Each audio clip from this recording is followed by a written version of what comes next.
Outside the high school gates, Officer Jake Matthews, a 40-year-old man with short-cropped brown hair and a sharp jawline, leaned against his patrol car.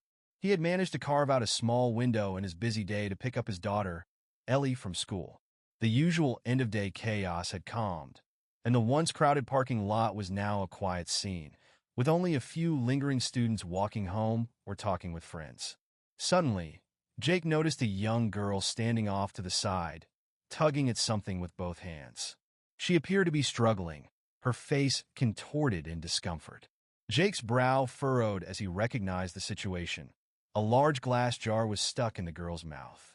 She was around Ellie's age, maybe 12, and looked to be in real distress. The girl's name was Maya, and she had clearly been trying to dislodge the bottle for a while. Jake watched for a moment, waiting to see if someone else would intervene. But then Maya's eyes met his, and something in her gaze made him feel uneasy.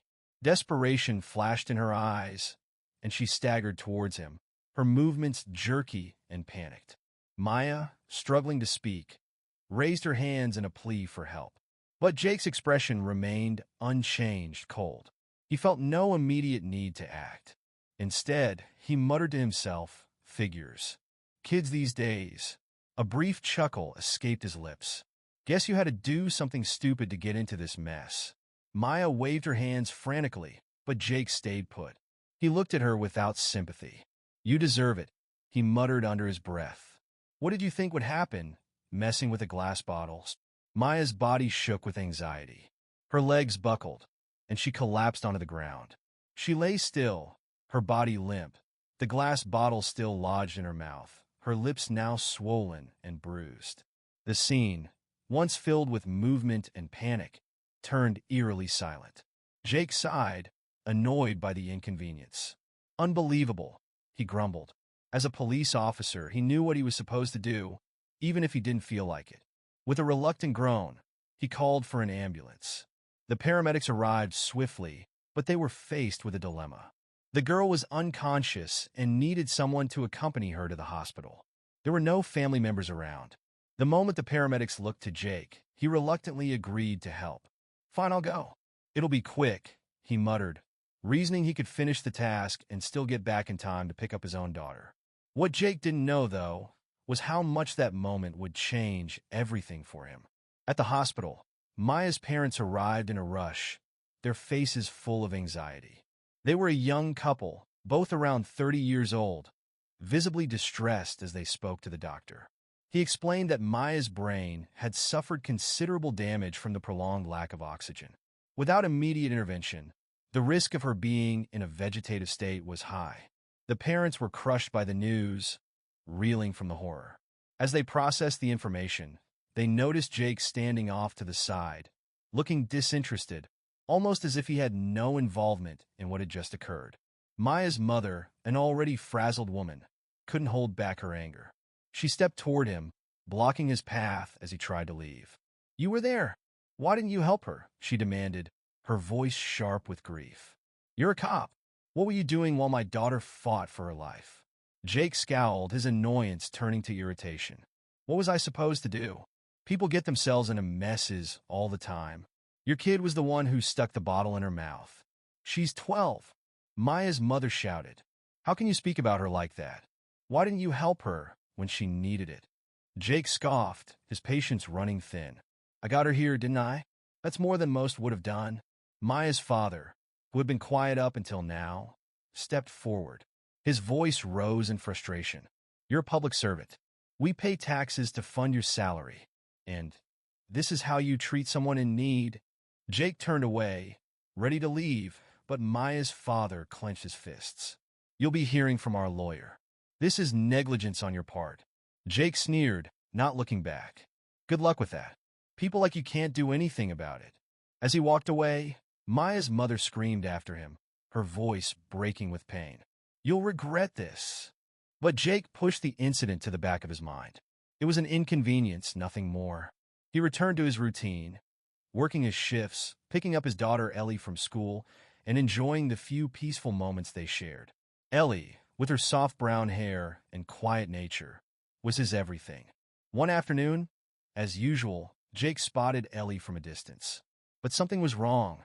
He noticed two other kids standing around her, their expressions tense, their eyes darting nervously between each other. His heart skipped a beat. The last thing he wanted was for Ellie to be caught up in something, especially after everything that had just happened with Maya. Ellie turned when she heard her father's voice. But Jake's smile faltered when he saw what was in her mouth. A glass jar, just like Maya's. Panic gripped him. His mind raced as he rushed to her side, kneeling down. "Ellie, are you okay?" One of the other girls stammered. "We try to help her, but we can't get it out." Someone shoved it in her mouth. Jake's mind raced back to the memory of Maya, unconscious and helpless. His pulse quickened. "Don't worry, Ellie. We're going to fix this."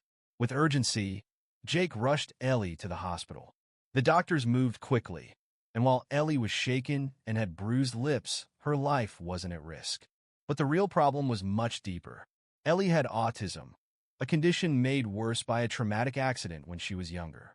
She hadn't spoken a word since then, communicating instead through written notes or gestures. In the sterile hospital room, Ellie sat silently, working on her schoolwork, as if the incident hadn't happened. Jake tried to coax information from her, but she wouldn't or couldn't say who had done this.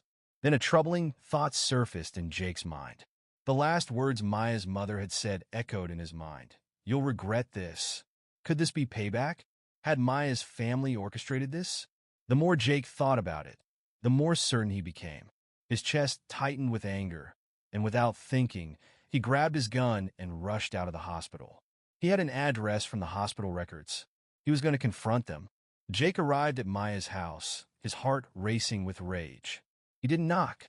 Instead, he slammed the door open with his shoulder, storming inside. Maya's father barely had time to react before Jake was on him, fists flying. He struck Maya's mother across the face, shouting, "You thought you could hurt my daughter too? You've messed with the wrong family." Maya's mother cried out, clutching her face. "We didn't do anything," she pleaded, but Jake didn't hear her. His rage blinded him to everything. He stormed through the house, knocking over furniture, shouting at them both. As he continued to wreck the room, his phone rang, breaking through his fury. He answered it breathlessly. It was Ellie's teacher, her voice frantic. "Officer Matthews, I just found something you need to know. Ellie has been bullied by two classmates because of her autism. Maya stood up for her, but the other kids turned on Maya. That's why she missed school for a while. And Ellie didn't want to trouble you, so she asked me for help instead." Jake's hand trembled as he dropped the phone. The truth hit him like a freight train. Maya hadn't been the bully. She had been Ellie's protector. And in his blind rage, Jake had hurt the one person who had cared for his daughter. He collapsed in front of Maya's parents, his face pale with shame. "I'm so sorry," he choked out, tears running down his face. "I didn't know. I've been awful. Please forgive me."